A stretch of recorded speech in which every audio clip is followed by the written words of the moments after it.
hanging, everybody? Welcome to General Hospital Envy, my GH After Show. Let's just get right into it. Let's start with Sonny and Carly. So earlier in the week, we saw Julie and Jerome meeting up with this guy who was apparently the brother of some guy that Sonny killed last year. I'm racking my brains trying to figure out who that would be, but I've got nothing. So if you guys know, please let me know. So this random guy straight up tells Julian that he is after Sonny and his territory. He's like, Julian, are you in, bruh? And Julian's like, nah, bruh. And of course, we are in this whole, like, we need to redeem Julie and Jerome thing. So Julian goes to warn Jason about this guy. Jason's like, well, if Julian is telling the truth, I gotta go warn Sonny. Sam's not happy about that. More on that later. Sonny and Carly are on the island in Puerto Rico, and by the way, I love that island set. It's been the same all these years, which I can appreciate because I am a production nerd and I love that kind of stuff. In general, I am not much of a Carson fan. I never was. The only reason why initially I was okay with them getting back together is because, hello, Carly was with Franco, who has been very absent on the show lately. Not that I'm complaining. I guess somehow this random enemy found out that Sonny and Carly were on that island and went there. And right away, I was already counting down the seconds before Jason would barge into the door and shoot this guy. I know y'all saw that on Tumblr. I was like, bleh, predictable.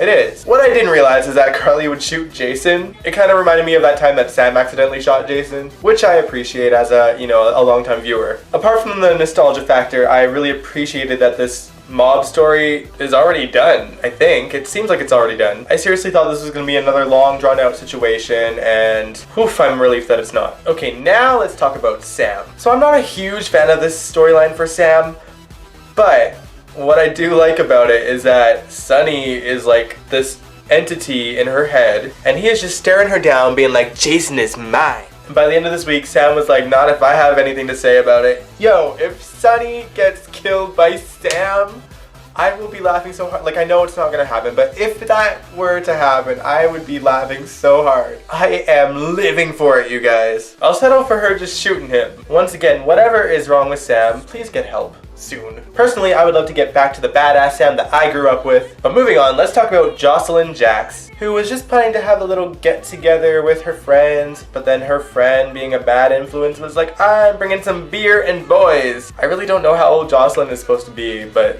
this is kind of weird. There is this boy that Jocelyn supposedly has a crush on, and I don't know if it's just me, but to me, the boy that she's having a crush on looks so much like, not Brian Craig's Morgan, but like the first guy who played the sore-assed Morgan. So it creeped me out just a little bit, but I guess their scenes were pretty cute though. You could tell neither of them were super happy to be at this party. I think everyone assumed that Jocelyn was gonna be rebellious because of her mom and Sonny, but nah, she's not as badass as her mom was. Yet anyway, we'll see. I'm sure Michael and Nell will probably find out about this party before anything too bad happens. By the way, I am super bitter that their date happened off screen. GH.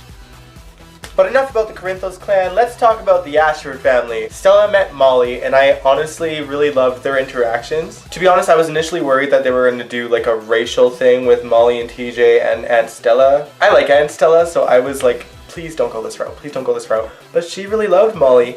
Probably more so because she practically word vomited the fact that Sean is TJ's father, and you could practically see the steam coming out of her ears. But she held it together for so long that by the time she got to the PCPD, she did not give a about going after Jordan in front of all of her co-workers. I don't think Jordan deserved that, for sure. And I do think that Stella is being way too extra on her, but you know, it was, I didn't hate the scene, okay? I really do hope that Stella and Jordan work through this because, you know, this is ancient history now. Let go of the past and just move on. Finally, I want to talk about my boy Spencer, who I have not been a huge fan of lately since he's been back.